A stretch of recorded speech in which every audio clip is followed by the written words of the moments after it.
আলহামদুলিল্লাহ, আজকে লাস্ট রমাদান। আলহামদুলিল্লাহ, আল্লাহর অশেষ নিয়ামত। একটি মাস আলহামদুলিল্লাহ সুস্থ সুন্দরভাবে আল্লাহ রোজা থাকার তৌফিক দান করেছে। তার জন্য মহান রবের শুকরিয়া আদায় করতেছি, বলতেছি আলহামদুলিল্লাহ আলহামদুলিল্লাহ।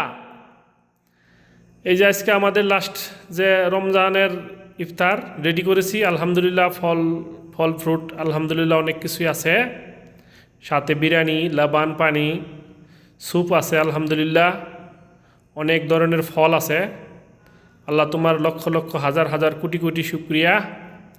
ও রব, আরশের মালিক, একটা মাস আমরা মুসলমান জাতি যারা কষ্ট সাধন করে রোজা রেখেছি, তুমি আমাদের রব হয়ে ও মাওলা আমাদের দোয়াকে তুমি কবুল মঞ্জুর করিও, আমাদেরকে তুমি ক্ষমা করিও, আমাদেরকে তুমি রহমতের ছায়াতলে আরশের নিচে জায়গা দিও।